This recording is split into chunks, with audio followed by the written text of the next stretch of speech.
There's a system that influences the value of your work, the price of your food, the cost of your home, and the future of your savings. It's a system most people never vote for and barely understand. The only institution with the power to create money from nothing. Its name, the Federal Reserve. We all use money. We earn it, we save it, we spend it. But few of us know who truly decides how much that money is worth. It's not your president. It's not your local bank. It's not even your elected government. Behind every dollar, every interest rate, every boom, and every crisis, there is the Fed. And whether you live in the United States or not, its decisions reach you. Your salary, your rent, your groceries, your investments, all of them are touched by a decision made in a room you will never enter. To understand why, we have to go back to 1907. The United States is in chaos. Banks are collapsing. The stock market is sinking. People are rushing to withdraw their savings only to find their money is gone.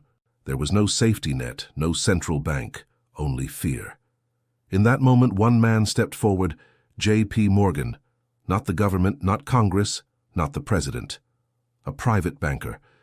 Using his own fortune, he organized the rescue of the U.S. financial system. One man saved an entire nation. And that was the problem. A country can't depend on the generosity of a billionaire to prevent collapse. So in 1913, the Federal Reserve was created. But here is where things get interesting. It wasn't created as a government entity, and it wasn't created as a private one. It was created as both. A hybrid institution, independent from elections, independent from presidents, and guided by bankers and appointed officials. It was designed to be untouchable. Imagine the economy as a car. If it moves too slowly, people lose jobs, businesses close, and we get a recession. If it moves too fast, prices rise, money loses value, and we get inflation. The Federal Reserve is the person driving that car. It doesn't own the car, but it controls the speed. And the steering wheel it uses is called interest rates. When the Fed lowers interest rates, loans become cheaper. Companies borrow more, people buy more, and the economy speeds up. When the Fed raises interest rates, borrowing becomes expensive, spending slows down, and inflation cools. This isn't just about printing money. It's about printing trust, confidence, belief in the system, or maybe the illusion of it. Fast forward to 2008. Major banks collapse. Millions lose their homes. The global economy is on the edge. The Federal Reserve steps in. Trillions of dollars are injected into the financial system. Banks are saved, markets recover. But those trillions didn't just disappear. They moved. They flowed into the price of houses, into the stock market, into cars, universities, food, and fuel. The rescue had a cost. Then, in 2020, the world shut down.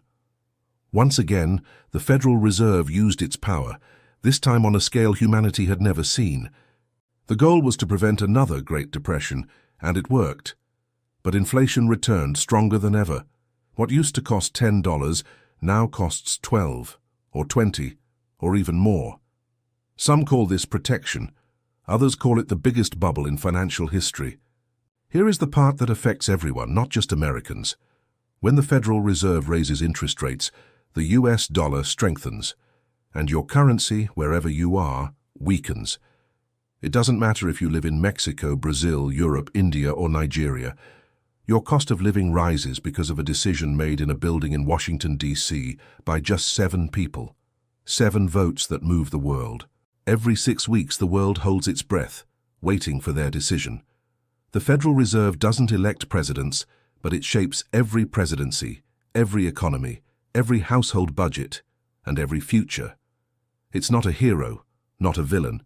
It's just the invisible hand behind modern money, because whoever controls money controls the future. This is EchoFeed, because the future begins with understanding.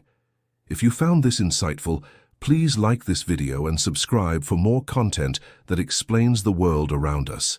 Thanks for watching.